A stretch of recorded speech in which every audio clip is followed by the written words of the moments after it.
오늘 말씀은 출애굽기 18장 23절 되겠습니다. 제가 봉독하겠습니다. 네가 만일 이 일을 하고 하나님께서도 너에게 허락하시면 네가 이 일을 감당하고 이 모든 백성도 자기 곳으로 평안히 가리라. 이에 모세가 자기 장인의 말을 듣고 그 모든 말대로 하여 모세가 이스라엘 무리 중에서 능력 있는 사람들을 택하여 그들을 백성의 우두머리 곧 천부장과 백부장과 50부장과 10부장을 삼음에 그들이 때를 따라 백성을 재판하되 어려운 일은 모세에게 가져오고 모든 작은 일은 스스로 재판하더라. 모세가 그의 장인을 보내니 그가 자기 땅으로 가니라. 아멘.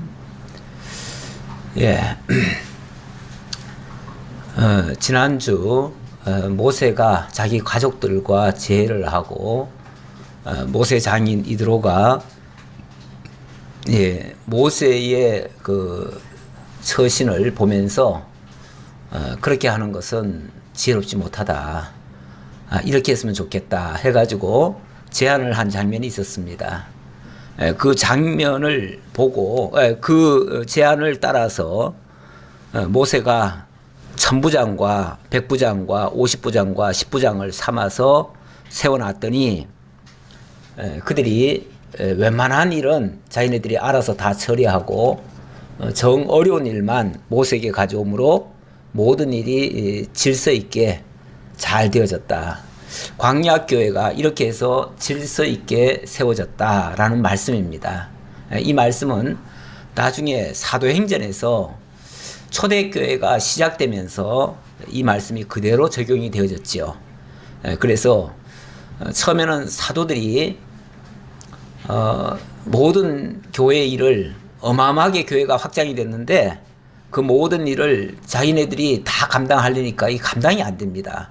감당이 안 돼서 우리는 우리 본연의 임무에 충실하기 위해서 직임자를 세우겠다 하면서 7명의 집사를 세웁니다. 세울 때에 거기에 자격을 그렇게 얘기를 했죠.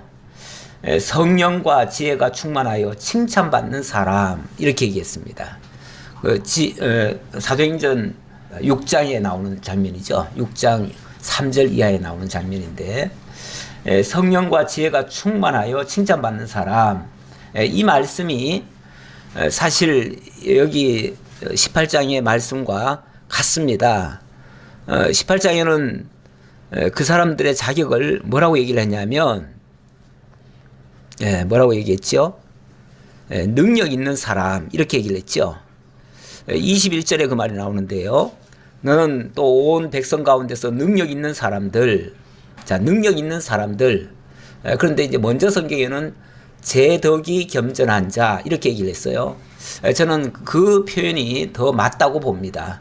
능력 있다고 하니까 무슨 뭐 우리가 어떤 카리스마를 발휘해 가지고 어떤 뭐 막 병을 고친다든지 뭐 씩하면 무슨 역사가 일어난다든지 이런 걸로 생각하기가 쉽기 때문에 그렇게 이해하는 건 옳지 않고요. 그러면서 능력 있는 사람들을 뭐라고 또 설명했냐면 곧 하나님을 두려워하며 진실하며 불의한 이익을 미워하는 자 이렇게 얘기를 했어요. 바로 이 장면이 하나님을 두려워할 줄 알고 진실하고, 하나님 두려워한다는 것은요 하나님의 살아계심을 인정하고 하나님의 인도를 받는 사람을 두고 하는 말이에요. 그런 사람을 신약적 개념으로는 그 성령이 충만한 사람이다 이렇게 얘기를 하죠. 그 성령 충만한 결과가 또 지혜가 충만한 사람이고, 그런 사람이 덕을 베풀기 때문에 사람들로부터도 칭송을 받지요. 그래서 칭찬받는 사람 같은 얘기예요. 그러니까 여기 18장에 나오는 그 직임자의 자격이나 여기 나오는 사도행전에 나오는 말씀이나 똑같아요. 그래서 이런 사람을 세워서 광야교회를 질서 있게 세워갔다라는 말은 오늘날 이 신약교회도 이런 사람이 직임자로 세워진 교회는 질서 있게 세워져 간다. 이렇게 말씀드릴 수 있겠습니다. 교회는 직임자를 세움에 따라서 교회가 흥왕하기도 하고 사실은 좀 쇠하기도 합니다. 그래서 직임자를 세울 때 사실은 굉장히 신중하라고 돼 있어요. 그런데 직임자에 의해서, 왜냐하면 모든 교회 일이 직임자에 의해서 이루어지니까요. 그래서 직임자를 잘 세우면은 교회가 흥왕할 수 있다. 그래서 초대교회에서도 그렇게 해서 교회가 질서를 세워갔다. 그리고 교회 일은 제가 수시로 말씀드리지만은 절대 혼자 하려고 해서는 안 되는 거죠. 혼자 하기보다는 함께 하는 것이 좋습니다. 함께 하다 보면 때로는 뭐 배가 산으로 갈 수도 있어요. 혼자 하면은 일사불란하게 되지만 함께 하면은 뭔가 조금 효율적이지는 않을 수 있어요. 그러나 크게 실수가 없을 수 있고요. 결과적으로는 더 아름답게 만들어져 갑니다. 그래서 하나님께서는 교회 일을 혼자 하기보다는 함께 하도록 이렇게 하십니다. 함께 하시는데, 그러다 보니까 함께 하려면은 한 사람이 10사람 몫을 하는 게 아니라 10사람이 10가지의 몫을 따로따로 해가지고 시너지가 나오도록 이렇게 하는 거죠. 그러니까 다 각기. 그래서 은사를 다 달리 줘요, 하나님이. 똑같이 주질 않습니다. 그래서 교회 일꾼들 가만히 보면은 제각각이 다 달라요. 성격도 다르고 특성도 다르고 뭐 잘하는 특기도 달라요. 그런데 그 하나하나가 모이면은 결과적으로는 아름다운 결실을 맺을 수가 있어요. 그것이 아주 효율적인 교회의 행정이라고 볼 수 있는데, 이러한 행정을 하나님께서 펼쳐 가시는데 사실 여러 가지 당부들이 많은데 저는 한 가지만 더 한번 곁들여서 보려고 그래요. 그 베드로 사도가 베드로후서 1장 5절에서 이런 말씀을 했어요. 그러므로 너희가 더욱 힘써 너희 믿음의 덕을, 덕의 지식을, 지식의 절제를, 절제의 인내를, 인내의 경건을, 경건의 형제 우애를, 형제 우애의 사랑을 더하라. 교회 생활하는 데 있어서 제가 아까 제 덕이 겸전한 자, 제가 그 표현을 제가 말씀드리면서 제 덕이 겸전하다는 게 결국은 성령 충만하고 덕스러운 사람이다 이렇게 얘기를 했는데, 그 덕이라고 하는 것이 어디에 기초를 해야 되는가? 믿음의 덕을, 덕의 지식을, 믿음의 덕을 하는 말은 믿음 위에다가 덕이라고 하는 것이 세워져야 된다 그 말이죠. 그리고 마지막 결론에 가서는 사랑을 더하라 그랬어요. 결국 이 믿음의 기초를 하고 그 위에 덕을 세우고 모든 것을 사랑으로 하라, 이제 이런 의미예요. 그래서 제가 좀 더 세부적으로 설명을 드렸습니다. 만약에 이런 것이 없으면은 열매 없는 것이고, 그 베드로후서 1장 9절 말씀인데, 이런 것이 없는 자는 맹인이라 멀리 보지 못하고 그의 옛죄가 깨끗하게 된 것을 잊었느니라. 이렇게 하는 것이 정말 구속받은 사람이고 하나님의 일꾼된 자의 마땅한 도리인데, 그것이 없다면은 자기가 구원받고 자기가 하나님께 부르심을 입은 사실 자체를 잊어버린 사람이다 그 말이죠. 그래서 이거를 명심해라 라고 하시는 말씀입니다. 자, 어쨌든 이렇게 해서 광야 교회가 아름답게 세워져 갔다라는 말씀 드리면서, 자, 19장으로 넘어옵니다. 자, 19장으로 넘어오니까 19장은 사실은 장면이 좀 바뀝니다. 어떻게 바뀌냐면 19장부터는 제3절로 넘어가는데요. 제3절로 넘어가면 선민에게 주신 의 언약으로 바뀌어져 갑니다. 그동안에 계속 증거했던 말씀은 열조에게 주신 나라 언약이었습니다. 제가 칠판을 조금 사용해 볼게요.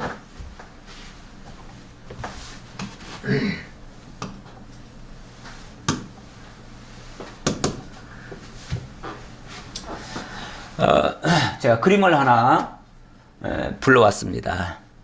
기차죠, 기차인데 왜 기차를 불러왔냐면은 이 기차가 운행되어지는 것이 어찌 보면 이 기관차의 역할이 굉장히 중요하죠. 죄송합니다. 이게 뭐 조금 제가 조작을 조금 잘못해가지고 여기서 뭐 이렇게 또 글씨 쓰기도 하고 그럽니다. 이게 글씨 이렇게 쓰기도 하고 하는데 제가 조작을 조금 아직은 정확질 않아가지고 여기 기관차가 매우 중요합니다. 이 나머지는요, 어찌 보면 이 기관차를 따라오는 거거든요. 따라가는 거예요. 그래서 기관차가 얼마나 중요하나를 제가 강조하려고 기차를 하나 불러왔습니다. 이게 좀 약간 어색한데요.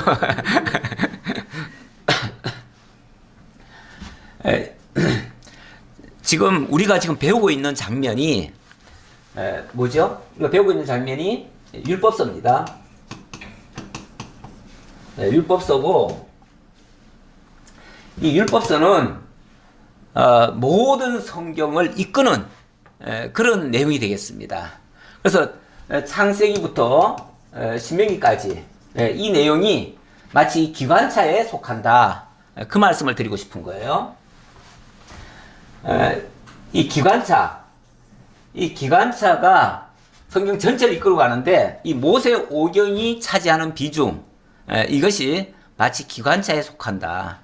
그리고 이 기관차에 연결이 잘 돼 있으면 모든 것은 다 안전하게 그 방향으로 가지요. 가는데 가끔 저는 그런 얘기를 많이 들었어요. 어떤 이 신학자들 중에 보면은요, 박사들이 많습니다. 박사들이 많은데 이 박사들이 보통 보면은 나는 모세오경을 가지고 연구했다. 모세오경 연구한 사람은 모세오경이 제일 중요하다 그래요. 어떤 사람은 뭐 이사야를 연구했다. 그러면서 이사야가 또 제일 중요하대요. 어떤 사람은 또 마태복음 연구해놓고는 마태복음이 또 제일 중요하대요. 성경이, 물론 성경 어느 한 군데도 중요하지 않은 곳은 없습니다. 다 중요합니다.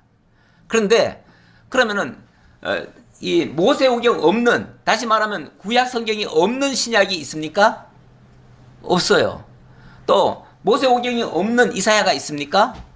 없어요.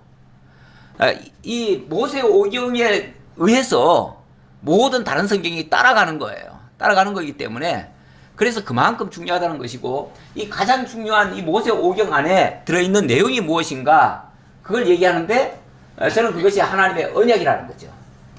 하나님의 언약인데, 그 첫 번째 그 언약이, 굉장히 중요한 언약이 두 가지 언약이 있습니다. 그것이 나라와 의에 대한 언약입니다. 의에 대한 언약인데, 이 언약이 창세기에서 보면 서면은 인류의 조상, 바로 시조지요. 시조에게 언약한 게 있어요. 시조에게 언약한 게 바로 첫사람 아담이죠. 아담에게 언약을 했고, 그 다음에는 열조에게 또 언약한 장면이 나옵니다. 열조의 장면은, 이거는 아브라함부터 시작합니다. 그래서 아브라함에서부터는 열조에게 언약한 것인데, 이것이 창세기 12장부터 시작하죠. 그래서 창세기 12장부터는 열조에게 주신 언약이 계속 이어져 갑니다. 어디까지 이어져 가냐면 1차적으로는 모세오경까지 가고요. 그 다음에 역사 섭리로는 에스더서까지 갑니다. 그리고 찬양 섭리로는 시편 욥기부터 아가서까지 갑니다. 그리고 또 예언 섭리로는 이사야부터 말라기까지 갑니다. 이것이 구약 성경 전체 내용이죠. 그러니까 그것이 전부 다 여기에 근거해서 간다, 그 말이죠. 여기서 근거해서 간다. 그래서 이거를 강조하지 않을 수가 없어요. 이 장면을 반드시 기억을 해야 되는데, 이제 오늘 장면은 바뀐다고 그랬죠. 어떻게 바뀌는가? 창세기 12장부터 첫 번째는 나라 언약을 하셨어요. 그래서 아브라함에게 내 허리에서 열왕이 나서 다스리게 해줄 것이다. 그리고 약속의 땅 가나안을 주실 것이다. 그리고 생육 번성하게 하겠다. 이런 식으로 해서 나라 언약을 하셨고, 뿐만 아니라 애굽에 내려갔다가 다시 돌아오게 해서 하나님의 거룩한 백성 만들어주겠다. 이렇게 하신 겁니다. 사실은 애굽에 만약에 나라 세우는 게 목적이라면 애굽에 내려갈 필요가 있었겠습니까? 그냥 그 땅에서 생육 번성하고 그 땅에서 잘 살게 하면 되는 거죠. 그럼 끝이죠. 그런데 왜 애굽까지 내려갑니까? 애굽까지 내려갔다가 다시 돌아오면서 이스라엘 백성들이 불결하게 된 상태를 보여주고, 그들이 죄와 사망 가운데 들어간 걸 보여주고, 거기서 건져내시고 그들을 거룩하고 의롭게 만들어주시는 이러한 역사를 펼쳐가십니다. 그게 바로 의 언약이라는 거죠. 이 의 언약을 하나님께서 하시기 위해서 애굽에 내려갔다가 죄와 사망 가운데 종로로 타게 하다가 거기서 자유로 인도해 주시고 그들에게 새로운 삶을 살게 하신다는 거죠. 그렇게 하려고 하나님이 의 언약을 주시는데, 의 언약은 다른 말로 하면은 율법입니다. 율법. 그래서 율법을 통해서 하나님이 주신다는 거죠. 그래서 제가 그래서 이 율법서가 결국 하나님의 언약인데 그 언약에 근거해서 모든 성경이 따라간다라는 말씀을 드렸고요. 제1장은 하나님의 창조 사역입니다. 이거는 언약을 하기 위한 준비 과정이죠. 준비 과정인데 이건 준비고요. 그 다음에는 이제 하나님이 실제적으로 준비가 다 됐으니까 언약을 하시는데, 먼저 시조에게 주신 양대 언약, 내려갔네요. 시조에게 주시고, 시조에게는 양대 언약을 주셨어요. 양대 언약이라는 게 결국은 나라와 의죠. 나라와 의를 주시고, 그 다음에 열조에게는 창세기 12장부터 나라 언약을 주시고, 그 다음에 이제 선민에게 의 언약을 주신다. 제가 이렇게 말씀드리겠습니다. 자, 그렇게 하고 이제 내용을 오늘 이제 본문 들어가는데요. 이렇게 장면이 바뀐다는 거 말씀드리면서 19장으로 넘어갑니다. 이스라엘 자손이 애굽 땅을 떠난 지 3개월이 되던 날 그들이 시내 광야에 이르니라. 그들이 르비딤을 떠나 3개월이 되던 날에 지금 여기서부터 출발해가지고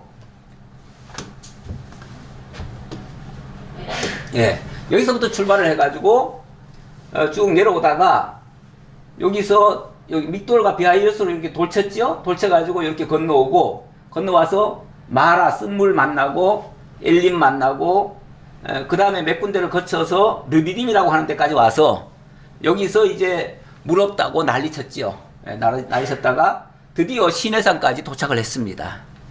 자, 여기까지 오는데 석 달이 걸렸대요. 3개월. 자, 3개월이 걸렸는데, 원래 하나님께서 이스라엘 백성들을 바로에게서 이끌어내실 때에 뭐라고 얘기를 했냐면, 우리가 3일 길을 가서 광야에서 하나님을 섬기고자 하오니 허락해달라. 이렇게 처음 얘기하라고 그랬어요. 그렇다면은 여기가 하나님이 만약에 1차적인 목적지라면은 여기까지 부지런히 오면은 3일이면 올 수 있는 길이라는 얘기예요. 3일이면 올 수 있는 길인데 무려 지금 얼마 걸리는 겁니까? 3개월이 걸렸어요. 어찌 보면 굉장히 비효율적으로 오신 거예요. 그렇죠? 오게 한 거예요. 만약에 일이 목적이면요, 하나님이 일 너무 못하신 거야. 아니, 빨리 가는 게 목적이라면 이렇게 더디고 올 수가 없잖아요. 근데 일이 목적이 아니고 이 과정에서 하나님의 역사를 배우게 하려는 것이 목적이다 보니까 어찌 보면 하나님께서 요 순간순간마다 인간의 생각대로는 안 되게 하셔요. 안 되게 하시고 하나님의 뜻대로 되게 하시는 이런 역사를 하셨어요. 그러니까 우리 하나님께서는 철저하게 사람으로서는 할 수 없다고 자기를 인정하게 만들어 놓고 하나님이 해가신다는 것을 보여주는 거예요. 그래서 하나님만을 믿고 경외하도록 그렇게 역사하시는 거예요. 그래서 하나님이 요 3개월 걸릴 거리를 석 달이 걸렸는데, 사실 석 달도 지금은 빠른 겁니다.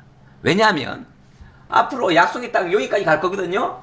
여기까지 가는데 얼마 걸리냐면은 여기까지 가는데 무려 40년 걸립니다. 40년 걸려요. 이게 진짜 여기서 여기까지가 원래 일주일 거리라고 했어요. 일주일. 7일 거리라고 그랬는데 7일 갈 거를 지금 40년이 걸쳐서 갈 거예요. 근데 후딱 가는 게 좋습니까? 빨리 가면 물론 여기 가서 빨리 젖과 꿀이 흐르는 땅에서 가서 잘 먹고 잘 살자 이러면은 빨리 가는 게 좋죠. 빨리 가면요, 그 과정에서 볼 거 하나도 못 봐요. 요즘 저기 저 동해안 쪽에 옛날에는 관광자들이 굉장히 많이 왔습니다. 근데 요즘은 관광지에 사람들이 안 온대요. 왜 그러냐면 옛날에는 그 7번 국도로 해가지고 꼬불꼬불한 걸 따라서 가다가 힘들면은 내려가지고 뭐 사 먹기도 하고 그랬는데 요즘은 고속도로가 나니까 그냥 바로 직행을 가버려요. 그러니까 거기 중간에 아무도 안 들린대. 그러니까 그쪽 경기가 다 죽어요. 길이 빠르면은 좋은 것 같지만은 빨리 가가지고 물론 가는 사람은 좋겠죠. 그러나 거기서 보여줘야 할 것들을 하나도 못 봅니다. 그러니까 우리 하나님께서는 항상 그렇게 말씀하십니다. 목적 중심이 아니에요. 일 중심이 아니에요.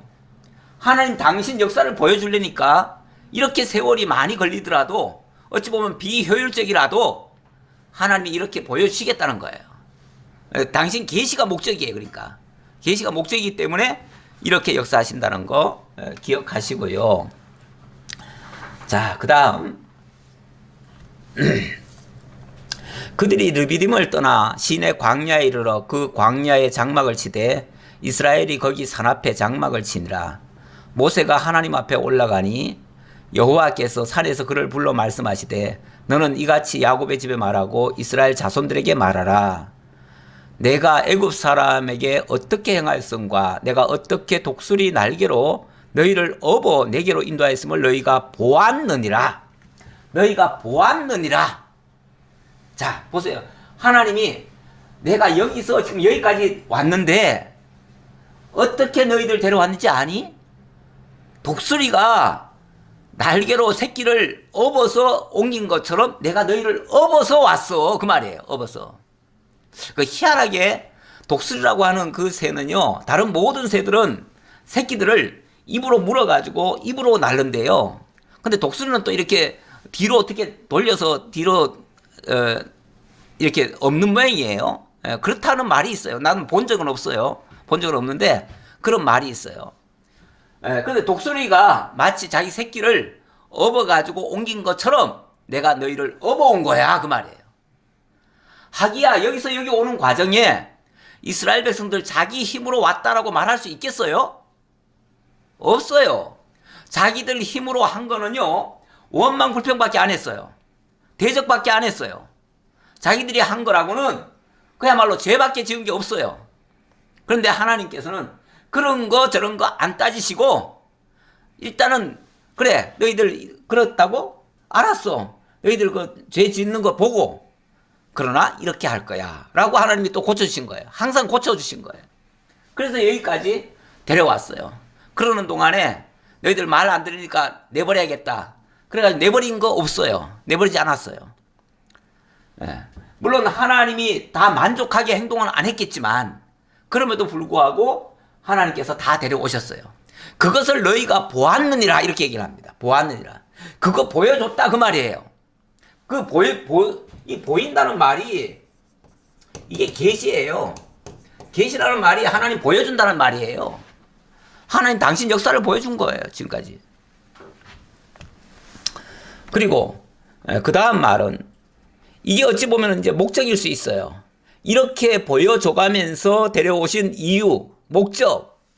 세계가 다 내게 속하였나니 너희가 내 말을 잘 듣고 내 언약을 지키면 너희는 모든 민족 중에서 내 소유가 되겠고 너희가 내게 대하여 제사장 나라가 되며 거룩한 백성이 되리라. 너는 이 말을 이스라엘 자손에게 전할지니라. 하나님이 목적하신 게 세 가지가 있대요.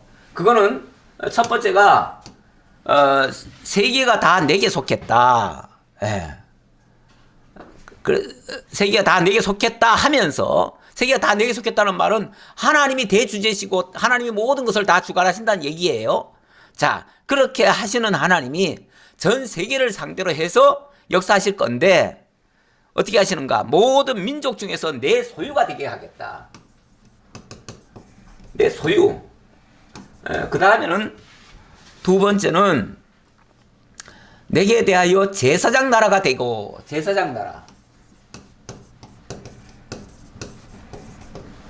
그 다음에는 세 번째는 뭐죠? 거룩한 백성? 네, 거룩한 백성. 자, 그 세유, 하나님의 소유, 세상 나라, 거룩한 백성. 그런데 사실 여기에 약간의 조건이 하나 붙었지요. 조건이 뭐죠? 내 말을 잘 듣고 내 언약을 지키면 이렇게 나왔어요. 그 사실 이 언약을 잘 듣고 잘 지키면 이렇게 된다고 했는데 문제는 이거 못 지키면 안 될 수 있다는 얘기일 수도 있잖아요. 물론 이걸 이제 단순히 이게 뭐 우리가 지킬 수 있느냐 없느냐 이거 가지고 이제 그동안 많이 논쟁을 했는데 신학자들 간에 논쟁을 많이 했는데 일단 이 지킨다는 말 자체는 영어로 keep이라고 그래요. keep이니까 마치 그 골키퍼가 공을 딱 붙잡고 있는 것처럼 요거를 놓지 않고 딱 붙들고 있으면 그 말이죠.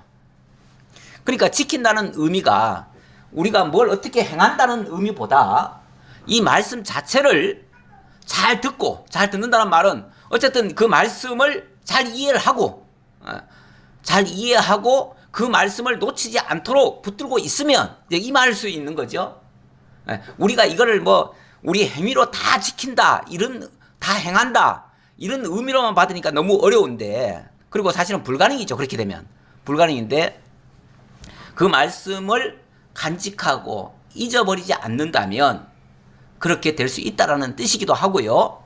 이것이 궁극적으로 이루어지는 것은 결국은 우리 주님 예수 그리스도가 오셔서 이 모든 것이 이루어집니다. 그래서 제가 아까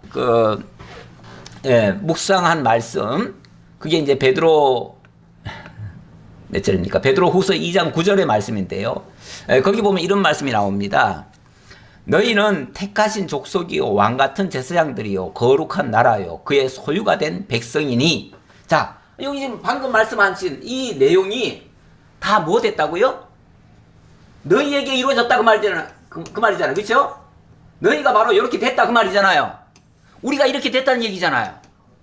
그러니까 이거는 구약 시대 때 하나님이 이런 약속을 하셨는데 이것이 그 이스라엘 민족에게 이렇게 이루어졌다라는 장면보다는 오히려 이스라엘 백성들은 이 말씀을 사실은 제대로 못 지켰어요.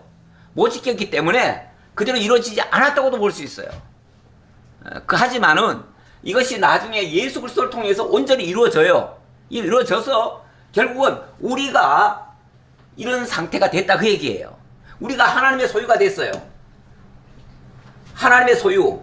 우리 왜 기독교인을 가리켜서 뭐라고 그럽니까? 크리스천이라고 그러죠. 이 크리스천이란 말이 그리스도의 것이라는 뜻이에요. 그리스도의 것. 하나님의 것.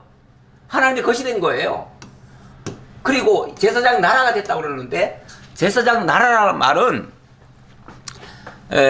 하나님께 봉사하는 나라 이런 뜻이에요. 하나님을 섬기는 나라. 하나님의 사람으로서 이 세상을 향해서도 하나님의 뜻을 선포하고 외치고 하나님을 증거하고 이런 일을 하는 자란 그런 뜻이에요. 참 우리나라가 이 조그만 나라 같은데 지금 세계적으로는 너무너무 놀라운 역사를 많이 하고 있습니다. 저는 지금 우리나라가 지금 위상이 세계적으로는 무척 높아졌습니다. 우리나라 사람들은 정작 잘 못 느끼는데 저 해외에 계신 분들은 너무너무 크게 느끼고 있어요. 우리나라가 지금 8대 우리나라가 선진국에 들어가 있어요. 엄청납니다. 지금 이번에 우크라이나 전쟁 때문에 우리나라 군사 무기가 더 지금 굉장히 지금 돋보이게 됐는데 지금 그 주변 나라 러시아에 위협받고 있는 모든 나라들은요 우리나라 무기 막 서로 사가려고 지금 난리가 났습니다. 왜냐하면 우리나라 무기가 그만큼 성능도 좋고 우리나라가 이 군사력으로 세계 6위입니다. 6위. 우리가 지금 수출하는 것도 어마어마하고 그래서 그런 것들을 그러니까 그런 어떤 외적인 거 말고 그런 거 말고 실제로 하나님을 증거하는데도 세계 2위입니다. 우리나라 지금 선교사가 전 세계에 나가 있는 선교사 중에 미국 다음에 우리가 제일 많이 나가 있습니다. 예. 뭐 2만 몇 명이 나가 있어요. 그런데 미국 사람들만 해도요, 아이 뭐 코로나고 뭐고 뭐 어렵고 뭐 하면요 다 철수합니다. 철수하고 그렇게 막 생명 내걸고까지 그렇게 하는 예가 좀 적어요.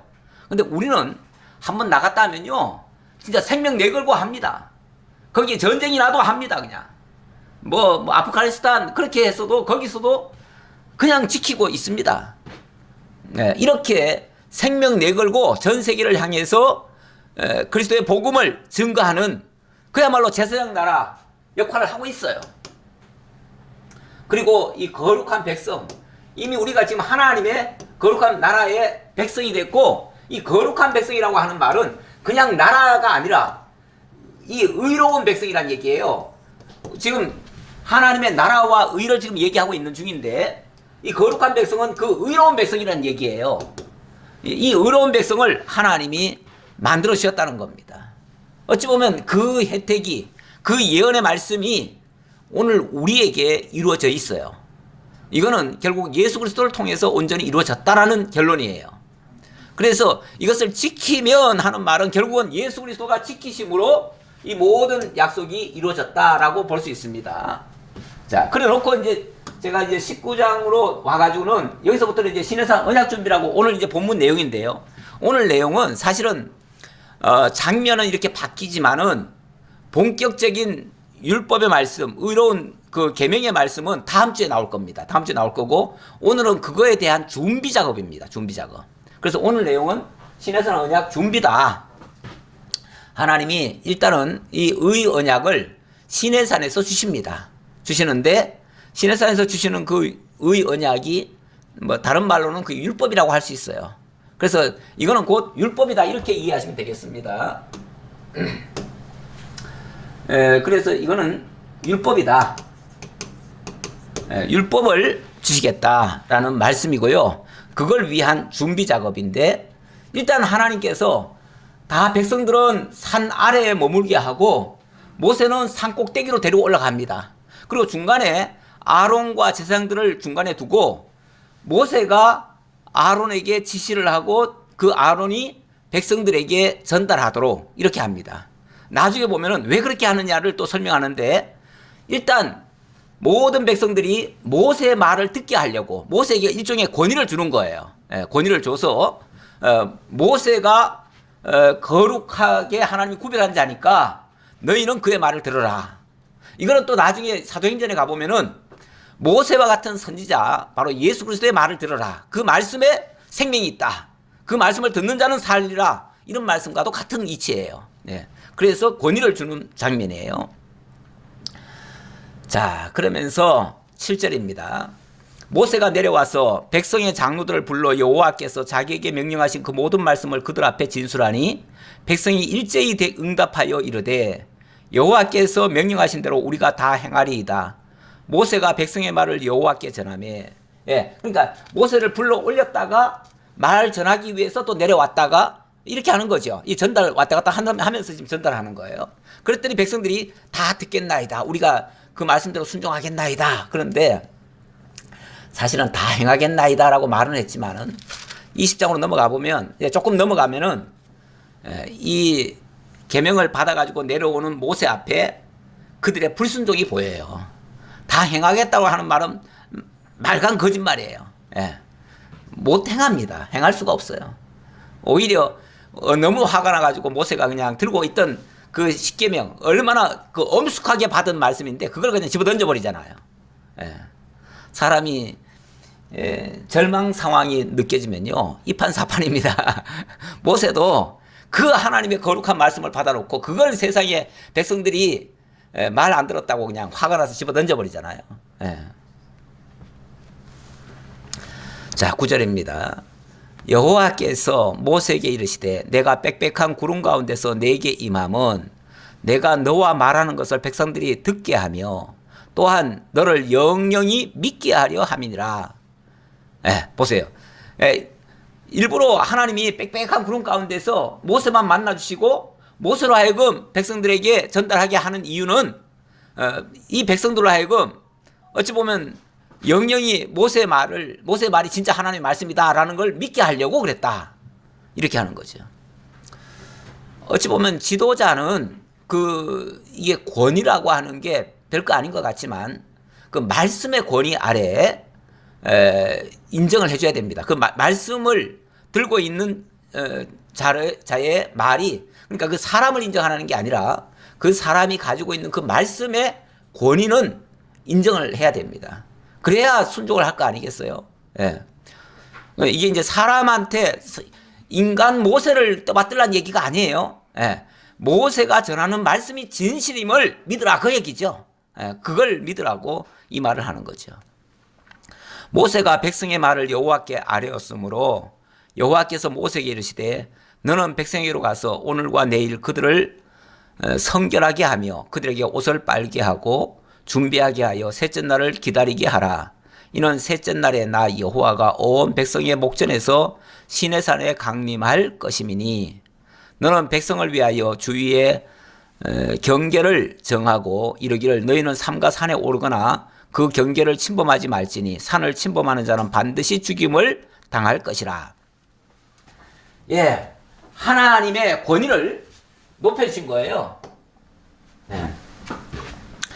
하나님의 권위를 지금 높이시느라고 절대 산을 침범하지 말라. 산으로 들어오지 말라. 들어오면 다 죽는다. 그럴 수밖에 없는 게 아직까지 백성들은 거룩하다고 할 수가 없어요. 물론 구별을 했으니까, 구원해 주셨으니까 거룩하다고 할 수는 있지만, 그러나 아직까지 온전히 거룩해졌다라고 말할 수는 없어요. 그냥 건져만 놨을 뿐이에요. 그래서 이 율법 언약을 주시는 이유도 뭐죠? 율법 언약을 주시는 이유도 거룩하게 하려는 거 아니에요? 율법을 주신 이유는 거룩하게 하기 위해서요. 거룩, 또 의라고도 얘기할 수 있죠. 거룩하고 의롭게 하기 위해서니까 이제 율법이 주어지는데, 근데 요건 여기서 이제 착각을 하시면 안 돼요. 보통 이 율법을 가지고 이 율법을 지키면 우리가 거룩해진다. 그러니까 율법 지키십시다. 이렇게 강조하시는 분들이 많아요. 근데 율법은 이걸 지켜서 거룩해지는 게 아니고, 사실은 율법의 기능이 보면은, 율법의 기능이 크게 보면 두 가지죠. 정죄법이 있고 사죄법이 있어요. 율법 안에 정죄법이 있고 사죄법이 있는데, 일단 율법은 크게 말하면요, 계명과 율례와 규례와 법도 이렇게 돼 있어요. 이렇게 돼 있기 때문에 이 계명과 율례는 이걸 정죄법입니다. 하라 하지 말라인데 이건 다 정죄법이에요. 그러다 보니까 율법이 주어지면 사실은 바로 정죄가 돼요. 왜? 물론 다 지키면 돼. 다 지키면 되는데 문제는 다 못 지키잖아요. 다 못 지키는 사람 보고 자꾸 이거 지켜가지고 이렇게 하라고 그러면은 죽었다 깨라도 못해요. 못하는데, 그럼 왜 율법을 왜 줬느냐? 히브리서 10장에 보면 이 율법은 죄를 깨닫게 하는 기능이 있다고 그랬어요. 죄를 깨닫게 하는 기능. 그러니까 모든 사람이 죄 아래 들어가게 만들어가지고 결국은 죄인임을 깨닫게 한 다음에 그 다음에 이 규례와 법도를 통해서 사죄를 해주는 거예요. 그래서 이거는 이제 일종의 제사법인데 이 제사법으로는 사죄를 해줘요. 그러니까 이게 결과적으로는 죄인이 됐다가 다시 의롭게 되는 거죠.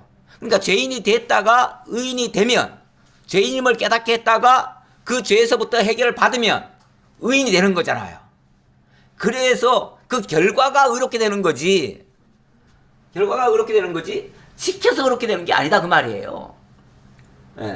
그래서 이거는 하나님께서 거룩하게 하시는 법으로 율법을 주신 건 맞는데 지켜 행하라는 법으로 주신 건 아니다 그 말이죠. 오히려 죄를 깨닫게 하는 기능으로 주신 것이다. 그리고 나서 결국은 규례를 통해서 죄사함을 받게 하는 원리를 가르쳐 준 건데, 이 규례라고 하는 게 결국은 우리 중 예수님이 오신 이유가 뭐냐면은 이 율법의 규례대로 오신 거예요.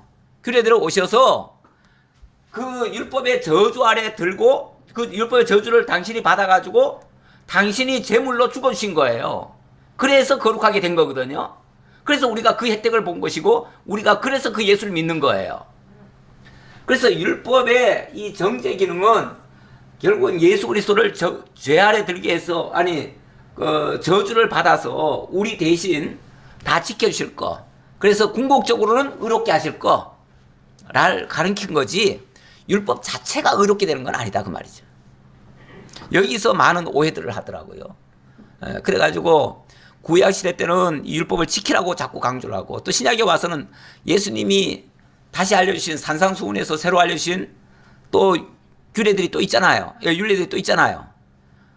그래서 저는 그게 오히려 신율법 같아요. 신율법 같은데 예를 들면 오류를 가자 하면은 심리를 가지고 뭐 라가라 하는 자는 살인하였다 그러고 막 그러는데 그것까지 다 지키라고 하는데 이걸 황금률이라고 말을 하는데 그거는 더 힘들죠.